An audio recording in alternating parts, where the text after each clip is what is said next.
আছে, কারণ আমি ভাই একটা কথা, আমার মেয়েকে নিয়ে অনেক কষ্টে রোজগার করে খাই। কেউ মানে ফোন নাম্বার তো পেলেন, কেউ ডিস্টার্ব করবেন না।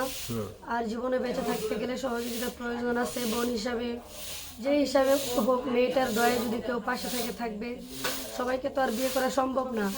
আর বিয়ে করতে চাচ্ছি এই যে যে মানুষ বলে যে হচ্ছে বিয়ে করতে যাচ্ছে, বিয়ে করব, কিন্তু তার আগে তো তাকে জানতে হবে, চিনতে হবে সে কতটা আমাকে ভালোবাসবে আর কতটা সে দায়িত্বটা নিতে পারবো। তারপর তো আমি তাকে বিয়ে করবো। কথা না বললে আপনি যাচাই করতে পারবেন না, আগে তো কথা বলতে হবে। ব্যাপারটা তো এরকমই, তাই না? আসসালামু আলাইকুম। ওয়ালাইকুম আসসালাম। আসসালামু আলাইকুম। ওয়ালাইকুম আসসালাম। কেমন আছেন? বেশি একটা ভালো নেই, কেন? জীবনে অনেক কষ্ট তাই। জীবনে অনেক কষ্ট। জি। আচ্ছা আচ্ছা, কি নাম, কোথা থেকে এসেছেন, আমরা একটু শুরুটা জানবো। মোসাম্মদ বর্ষা আক্তার, আমি দিনাজপুর রাজবাড়ি থেকে এসেছি। আমার একটি মেয়ে আছে, মেয়েটির বয়স 4 বছর। আর আমি টেলেসে কাজ করি, ওখানে বেতন 5,000 টাকা। এ দিয়ে আমার সংসার চলে না, মেয়েকে অনেক কষ্টে মানুষ করি।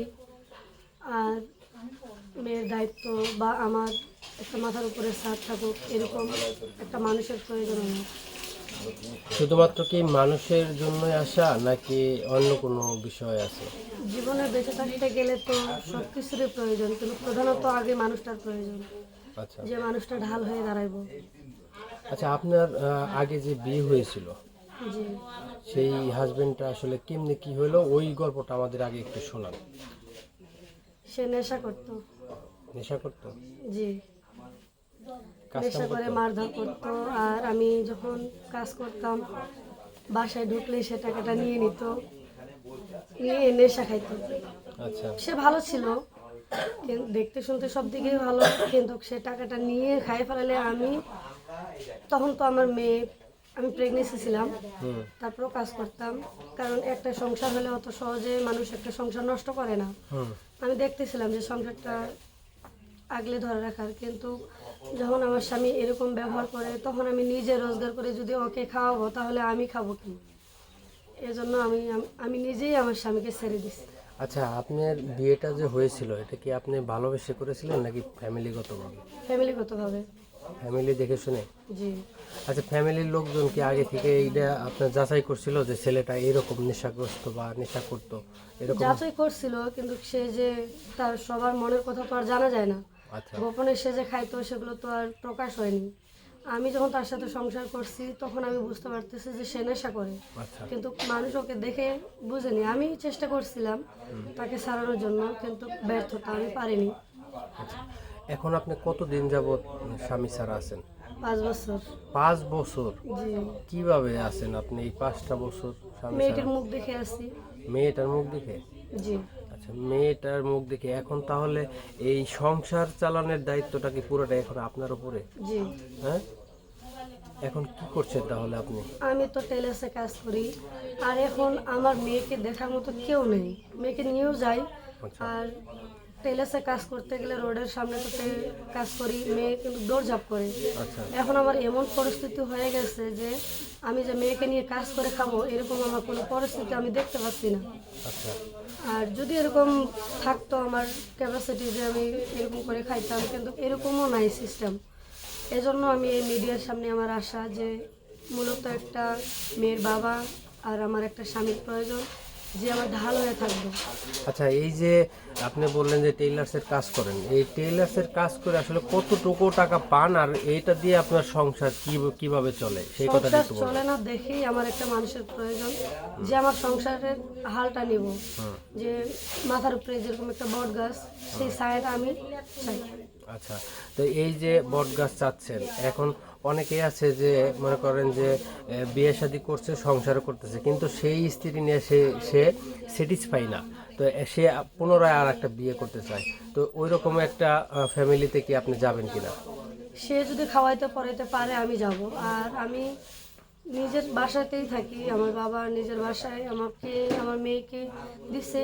এরকম যদি কেউ যদি একটা ভালো যদি আসে যে হচ্ছে আমি আমার বাসাতে নিয়ে যেতে পারবো না, কোনো প্রয়োজন নেই, আমি আমার বাসাতেই থাকবো, সে যদি সেরকমভাবে করে দিতে পারে, কোনো সমস্যা না। কিন্তু যদি সে সংসার দুইটাই সামলাইতে পারে, তাহলে আমার কোনো সমস্যা নেই। বাঙালি মেয়ে জেনে শুনে সতীনের ঘর কি করতে চায়, আপনি কেন করতে চান? আমি করতে চাই কারণ সবাই তো সমান না, আচ্ছা, সবাই সমান না। আর হচ্ছে সে যদি সামাল দিতে পারে দুটি বউকে, তাহলে দুই বোনই মানে খুব ভালোভাবে সংসার করব। কিন্তু সে যদি সংসারে ঝামেলা যদি না নেয়, যে হচ্ছে সংসারে বা জানানো যাবে না বা আমি যেখানে আছি এখানেই থাকবো, সেরকম যদি সে পরিস্থিতি করে দেয় এখানেই থাকবো। আমি তো আর বাসা বাড়িতে থাকি না, আমি নিজস্ব বাসায় থাকি, নিজের বাসা থেকে টেলার্সের কাজ করি। কিন্তু মানে আমার সংসারে হালটা যে ধরবো এরকম মানুষ আমি পাচ্ছি না। আচ্ছা, এই যে উনি তো চাবে এই যে দুইটা বউ থাকুক, যেভাবে রাখতে চায় সেভাবে সে থাকুক, কিন্তু আপনার ব্যাপারটা আপনি কি মানিয়ে নিতে পারবেন? হ্যাঁ, আমি পারবো। সে যদি দায়িত্ব নিতে পারে, মেয়েকে খাওয়াইতে পারে, আমার দায়িত্ব নিতে পারে, তাহলে আমি কেন পারবো না? আচ্ছা, এই যে দীর্ঘ 5 বছর যাবত আপনি একা আছেন, এই একা অবস্থায় বিবাহিত মেয়েদের আমরা সচরাচর দেখি যে থাকলে বিভিন্ন ধরনের ঝুট ঝামেলা আসে, তো সেই ধরনের কি আপনি কখনো ফেস করেছেন কিনা? আমি মানে এটা বুঝলাম না। বুঝাইতে পারছি কিনা? মনে করেন যে বিভিন্ন অফার, বিভিন্ন কুপ্রস্তাব, ভালো প্রস্তাব আসে মেয়েরা সিঙ্গেল থাকলে, অর্থাৎ যেহেতু বিয়ে হয়েছে এটার ভিতরে আরো বেশি আসে, তো এ ধরনের আপনি কোনো প্রস্তাব পেয়েছেন কিনা?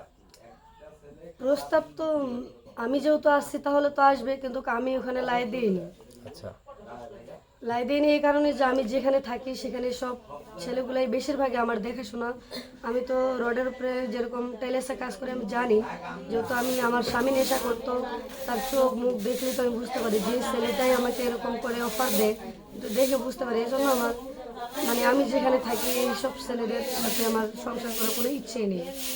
আচ্ছা, চাই, হ্যাঁ আমি চাই প্রবাসী ছেলে, সে অনেক কষ্টে ওই জায়গায় চলে গেছে, সে কষ্ট বেদনা বউ বা জীবনে ভবিষ্যৎ করার জন্য ওই জায়গায় গেছে, সে কখনো মানে ফ্যামিলিকে বা বউকে কষ্ট দিব না। এক কথায় উত্তর চাই, সেটা হচ্ছে নিজের সততাকে কতটুকু আগলিয়ে রাখতে পেরেছেন? আমি আমার সততাকে আগলে রাখছি 100তে কত? 100তে 100। 100তে 100। জি। আচ্ছা, তো এখন আপনি যদি মনে করেন যে প্রবাসী ভাইরা আপনাকে বিয়ে শাদী করতে চায় বা আপনার পাশে দাঁড়াতে চায়, সেক্ষেত্রে যদি এমন আছে যে আপনাকে নিয়ে যেতে চায় বিয়ে শাদী করে, সেক্ষেত্রে কি আপনি যাবেন? যাব, সে যদি নিয়ে যেতে চায় যাব। আপনার মেয়েটাকে যদি না নিতে চায়? সেরকম ভাবে সে একটা পরিস্থিতি করে দিব, আমার মেয়েটার জন্য কিছু ভবিষ্যৎ করে দিব, যে মেয়েকে তার আমার মা বাবা আছে, মা বাবার কাছে যদি সে রাখতে চায় সেরকম করে মেয়ের ভবিষ্যৎ করে তারপর আমি যাব। দেশে অনেক ব্যবসায়ী ছেলে আছে, চাকরিজীবী ছেলে আছে, যদি আপনাকে অফার করে আপনি কি বিয়ে শাদী করবেন? না, কেন করবেন না? কারণ দেশে চাকরিজীবী থাকলেও গোপনে ওদের বউ থাকে।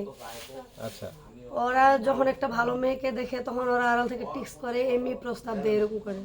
আচ্ছা, মানে আপনি বলতে চাচ্ছেন দেশের যারা ছেলেরা থাকে এদের ভিতরে একটু ভেজালটা একটু বেশি, জি এরকমটাই তো? জি। আচ্ছা, আচ্ছা, শুনলাম আপু আপনার কথাগুলো শুনে অনেক ভালো লাগলো। তো আসলে যদি কোনো ভাই আপনার সাথে যোগাযোগ করতে চায় সেক্ষেত্রে যোগাযোগের ব্যবস্থা কি আমার নাম্বার আছে। বলতে পারেন? আচ্ছা, বলে দেন একটু। প্রিয় দর্শক, আপনারা শুনলেন আমাদের এই বোনের কথা। তো আসলে বিয়ে শাদী টাকা পয়সা যা কিছু লেনদেন করেন না কেন, এটা আপনাদের নিজ দায়িত্বে আপনারা করবেন। ইউটিউব কর্তৃপক্ষ কখনো এই ধরনের দায়িত্ব নেয় না এবং নেবেও না। সে পর্যন্ত সবাই সকল যে যেখান থেকে আছেন সকলে ভালো থাকবেন, সুস্থ থাকবেন। আল্লাহ হাফেজ, আসসালামু আলাইকুম।